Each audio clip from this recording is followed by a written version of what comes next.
Hello everyone. If you like what I'm doing here, please consider subscribing, liking, and commenting. It would really help the channel out quite a bit. Thank you very much. Frontier Fighters.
Frontier Fighters, dramatically retracing the steps of those men and women of sterling character, dauntless courage, and high ideals in their desire to explore and settle the West.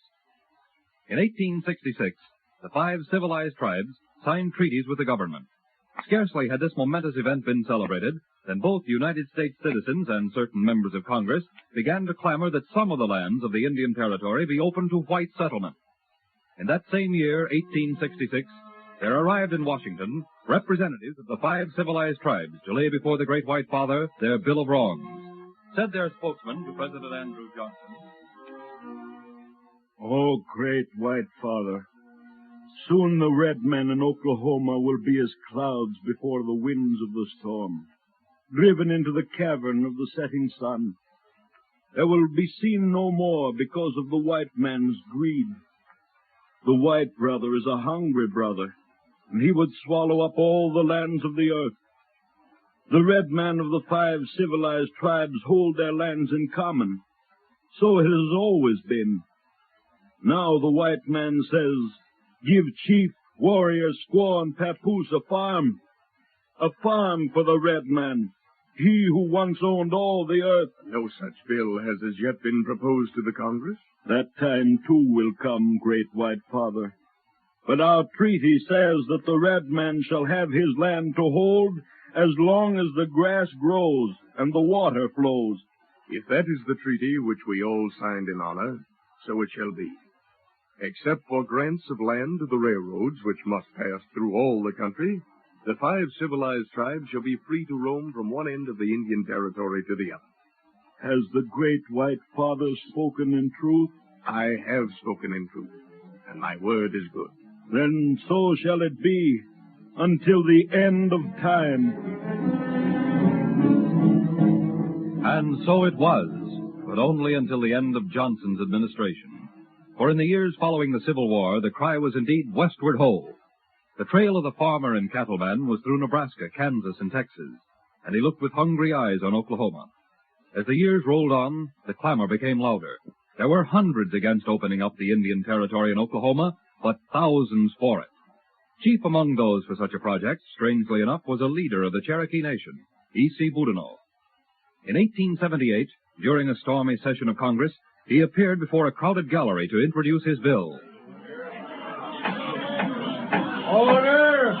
Order! Or I shall call the sergeant at arms to clear the gallery.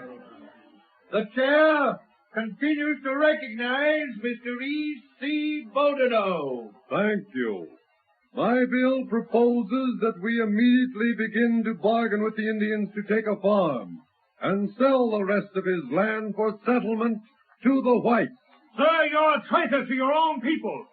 willing to sell them out for a few hands full of silver. Mr. Speaker, if Congress passes such a bill as this Judas proposes, I'll tender my resignation to become effective at once. Public opinion began to cry out against the proposed bill, and Boudinot failed to get Congress to pass it. However, he did not accept defeat easily. Boudinot and those working with him became interested in a heart-shaped region in the very center of Indian Territory called unassigned lands, or Oklahoma. The Crees and Seminoles had ceded this land to the United States as a home for other Indians. But in 1878, it was unoccupied. The Chicago Times of 1879 carried an article by Boudinot, proclaiming to the world, Say, this looks like an important bulletin. Well, holy smoke, yes. Ain't you read it yet? Gee willikins. Here, all this free land's just been itching for somebody to come and settle it, and we ain't knowed nothing about it. It sure must be the truth, too. It's signed E.C. Boudinot. Mm-hmm. Several million acres of land in the Indian Territory is now public land and owned by the United States and, as such, subject to settlement of homesteaders. Say, guess it must be right and proper, too. Mr. Boudinot's attorney is Judge T.C. Sears. Every paper in the country's going to copy this article. Well, then, what are we waiting for? I'm a-heading right now for Oklahoma.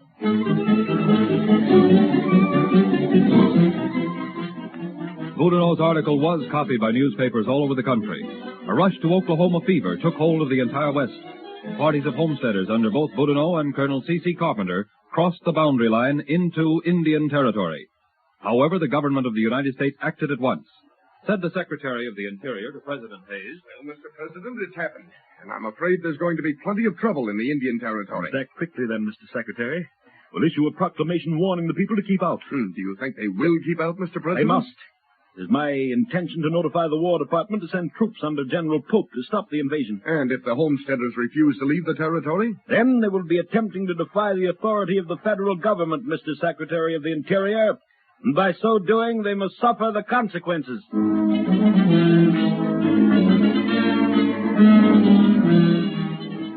General Pope, acting under specific instructions from the President, stopped the first organized attempts to settle in Indian Territory and all others thereafter.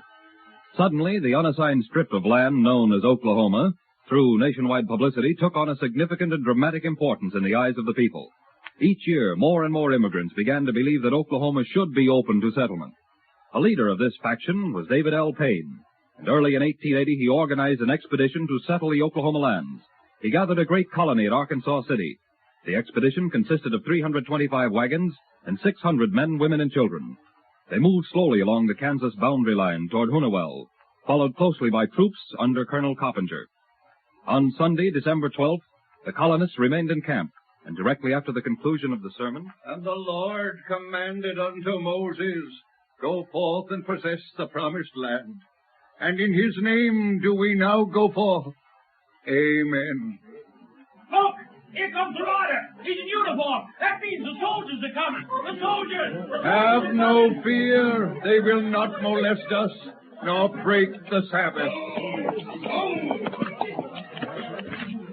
General Pope is looking for David L. Payne. Is he here? Yes, he is. I am David Payne. Well, come this way with me, please. Very well. Sir, here is David Payne. Looking for me, General? Yes, Mr. Payne. Suppose we get right down to business. I understand you're heading these people for Oklahoma. That's right, General. And you'd better head them back at once. When you started out, you knew it was a violation of a proclamation signed by the President. You can't turn back 600 people. Why, I've given them my word. And the government has given its word to the Indians that this strip of land now known as Oklahoma will not be settled by whites without permission of the federal government. Now, you'll be given 24 hours to lead these people back to their homes. If you insist on violating a federal proclamation and deceiving hundreds of people, you will be subject to arrest and imprisonment. I'll give you 24 hours to get moving.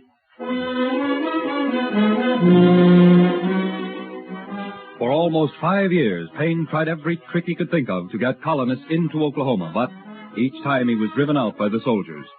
The publicity created by all of these various attempts on Payne's part continued to focus the attention of each administration more strongly upon Oklahoma.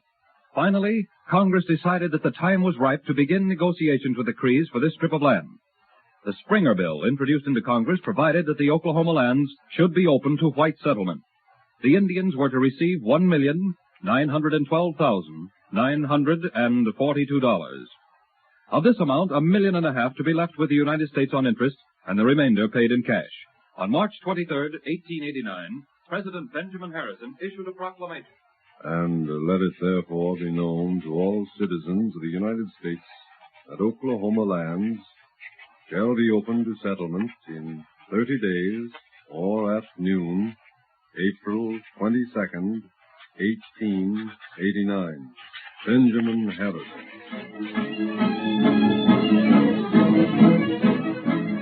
The morning of April 22nd dawned anxiously for several thousand people who had assembled on the border, waiting for 12 noon to be announced by the soldiers firing their guns. Each man was primed and ready to join in the mad dash to stake out his 160-acre tract. The view across the border was a most inviting one. Green prairies, winding streams, and purple hills. And now the hours began to fall away, until it was just 2 minutes until 12 o'clock. In this motley throng were husbands and wives, sweethearts and their lovers, who vowed they'd get married the minute they were on Oklahoma soil. Young and old, rich and poor, boomers and sooners, all with their eyes on the soldiers who were stationed at intervals of a mile with watches in hand. As the moments began ticking away, the excitement increased. Everyone, it seemed, began talking at once. There must be thousands of people here at the border. Yeah, more coming every minute. Jumping, see, horseback, just look. As far as the eye can see, people in covered wagons, in carts and on horseback. And some of them on bicycles. Look, only a minute now till the bugles blow and the soldiers shoot off their carbines. My wife and I move in if you gents don't mind. Come along, stranger. Just make it, I guess. Oh, Pete, I'm just that scared I am. It can't be more than a minute to go. Honey, there ain't nothing to be scared of. We've got a good sound wagon, two of the best horses that I'll ever see in Oklahoma. 40 seconds to go. Better tie that sunbonnet a mite tighter, honey. Oh, I ain't worried about my sunbonnet. It'll stay on my head if I'll be able to stay in the wagon. Half a minute to go. These seconds are moving along like molasses in January. Pete, I'm getting so excited. I know I'll just up and faint when that bugle blows. Hold on now, Mary. We're just about ready to go. Hold on, Mary. Hold on. We're going. Hold on. Holding on. Stop! That wagon turned over. Can't look to the right or left, or we'll be doing the same thing. Oh, the people out there trying to get aboard the wagon. They're beating them off with whips. Don't look, honey. Don't look. There's an old lady right away of our wagon. What? I missed her, honey. I missed her. Please, look. There's another wagon turned over. Mary, I tell you, don't look. Close your eyes until we get to Guthrie, Oklahoma. Those early thousands called boomers who crossed the Kansas borderline into Oklahoma were indeed pioneers. And Oklahoma can say with pride that by December of that same year, 1889, there were in the new territory 60,000 people, 11 schools, 9 churches, 3 daily and 5 weekly newspapers. Because of those daring sons and daughters of courage who saw in Oklahoma a promised land, we are privileged to recreate another chapter in the lives of those who are indeed the guardians of the West, famous frontier fighters.